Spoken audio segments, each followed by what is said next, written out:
I'm Eric Stark with Lancaster Online, joined by our LL League beat writer for high school football, Ed Groover, going to give us an inside view of Week 1 of the LL season. Ed, let's look back a little bit on Week 1. Any surprises you saw with any of the games? I think there were two surprises, Eric. Lancaster Catholic losing to Dallastown, and not that it was such a big surprise that they lost. Dallastown came in as the number 2 ranked team in York County, but I think the way Catholic lost, they only scored 6 points, beaten by 2 touchdowns. That was pretty surprising. On the road, though, Mm-hmm. we'll say, but they've got some young guys who are trying to mix in at running back and so forth. Right. A couple of other surprises. Again, margins of victory. LS losing big to Hempfield. Yeah. Warwick losing big to Central, and Donegal losing to E-Town by 2 touchdowns. Let's go back for a moment on that. I think some people thought Donegal was even going to win that game, and then E-Town to win it. But the Central, you could see Central beating Warwick, but the margin, I thought Warwick would be closer. And the same thing with LS. The loss they had, the magnitude of it just surprised me a little bit there. Was that what you're saying as well? You're not surprised maybe by the losses, but the amount of points these guys didn't play, a little bit better showing. Yeah, the margins of victory, and I think that sets up the Central Hempfield matchup for Week 2. They're both coming off big victories.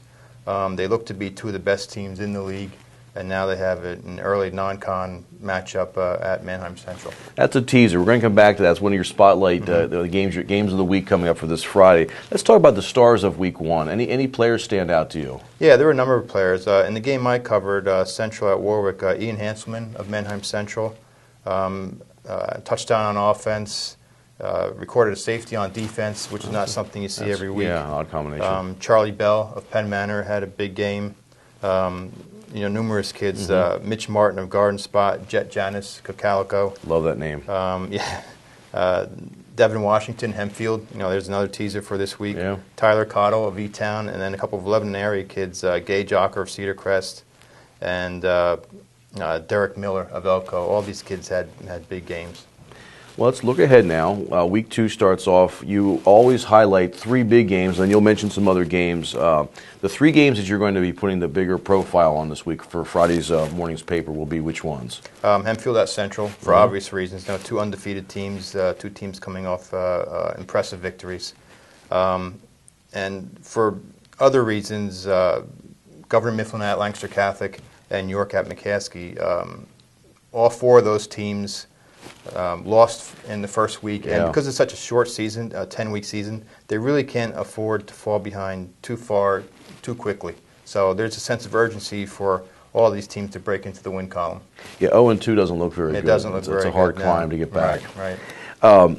There's some other games. Is there anything in this matchup? Let's go back to the one that I'm most intrigued about is the 2 undefeated teams. Granted, it's Week 1, going into Week 2, is Hempfield going to Central. What's going to be the key for either of those teams to pull out a win? I think for Central, I think they're going to remember that they lost at Hempfield a year ago. People don't remember that because Hempfield, for various reasons, struggled a lot last year. But that was one week they played well, because of the suspension issue. But Central and Mike Williams have a pretty long memory, and the other thing too is I think it's going to be a pretty physical game. Both these teams are built along the same lines. They play power football, and they're not going to look too hard to find each other on the field Friday night. Okay, you've got those are the 3 big games we mentioned, but you have some other games that maybe in your article won't be as highly placed, but they're going to get mentions. Which are they? There's 3. Penn Manor at LS. Again, for obvious reasons. Penn Manor trying to build on Week 1.